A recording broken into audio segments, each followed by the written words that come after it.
The morning sun cast a golden hue over the trees as Jing stood at the front of the house, arms crossed, silently watching the four teenagers make their way down the path toward the city. Their school uniforms were neat. Well, mostly. Valel walked ahead, calm and composed as always. Kaori, ever the caretaker, fussed over Viridia's slightly off-center ponytail while talking animatedly. Viridia swatted her hand away with a half-hearted glare but didn't protest. Sora trailed behind them, yawning, his shirt only halfway tucked in. Once the gate closed behind them and their voices faded into the distance, Jing turned away and walked back inside. The house was quiet again, the usual hum of the morning routines now absent. He paused for a moment, feeling the familiar ache of emptiness settle in his chest. It wasn't as sharp as it used to be, but the silence still tugged at him. It had been a decade since the kids had come into his life, and although he'd grown used to their presence, some mornings still carried that initial weight of change. In the days following the children's arrival, life had shifted in ways Jing never could have predicted. He hadn't changed much of his routine, still rising with the sun, still moving through his daily training exercises in the clearing out back, but the silence he'd grown used to was gone. The first week had been an overwhelming blur. Jing would train in the yard, focused and precise, only to hear a crash from the kitchen or sudden laughter echo through the house. He'd take breaks from his routine, not for rest, but to cook meals, to check on the kids, to escort one of them nervously to the bathroom during a thunderstorm, or to clean up whatever disaster had just unfolded. There were adjustments. Sora tried to act like nothing bothered him but kept sneaking off to sulk when no one was looking. Kaori insisted on helping with everything, from folding laundry to organizing the pantry, even if she was too small back then to reach half the shelves. Viridia watched Jing's every movement during his training, mimicking his stances when she thought no one was watching. Valel barely said a word, but somehow always ended up sitting nearby, quietly observing or offering to help if someone else was struggling. And through all of it, Evie had been there. She seemed to know just when to step in, guiding the kids, offering her quiet wisdom, and helping with the growing chaos. It was her idea to take on a steady job, leveraging her reputation and expertise in healing magic. Organizations competed for her, but she chose one close enough that she could return home each day. It made sense. Jing wasn't suited for structured employment, and Evie, despite the chaos in the house, seemed to thrive with purpose and routine. She left early most mornings, giving gentle hugs and parting words to the kids, always with that calm, reassuring presence. She never shared the details of her work, and Jing never asked.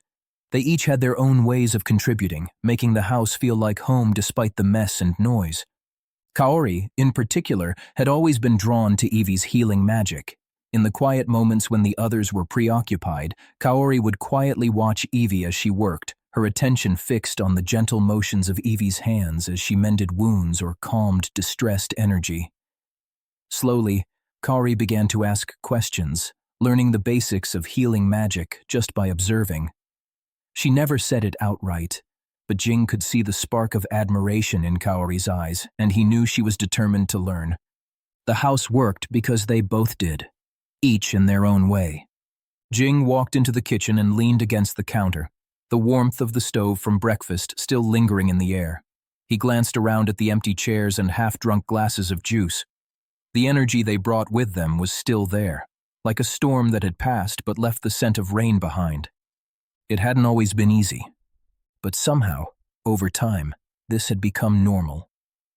After cleaning up from breakfast, Jing resumed his usual routine in the backyard. He moved through a series of stretches and energy exercises, letting the rhythm of his training take over. His movements were precise, calculated, each breath a steady flow of control. As he worked, he noticed from the corner of his eye that Viridia and Sora had quietly joined him on the porch, sitting together with their legs hanging over the edge. They didn't speak at first, just watched him. After a few moments, Jing caught them trying to mimic his movements, Viridia with surprising focus, and Sora stumbling through the motions, trying to keep up but clearly struggling. He didn't acknowledge them at first, continuing with his routine as though he hadn't noticed. But the sight of them trying to mirror his movements was hard to ignore. His lips twitched into a small smirk. It wasn't the first time they'd tried to copy him, but this time there was something different, an eagerness in their eyes. Kaori, meanwhile, was sitting off to the side, quietly watching. She didn't try to imitate him, but there was a calm smile on her face as she observed her siblings, her eyes glancing between them and the motions Jing was making. Jing finished his set and took a breath, glancing back at the porch. It wasn't much, but it was progress. The kids had started picking up on the idea of consistency, of working towards something, even if it was just copying his simple routine. Later on, a few days later, Jing passed the library and caught a glimpse of Valel inside. He had slipped into the room unnoticed, and when Jing peered through the door, he saw the boy with his head buried in one of Evie's many books on magic. Valel didn't notice Jing standing there, completely absorbed in his reading. Jing paused for a moment, observing the quiet boy who rarely drew attention to himself. His focus on the text in front of him was intense, and Jing couldn't help but feel a sense of quiet approval. It wasn't typical of Valel to show much outward interest in magic the way some of the others did, but his concentration spoke volumes. Jing didn't interrupt. Instead, he turned away, continuing on with his day. He knew the boy would find his own way, just like the others. They all had their own pace.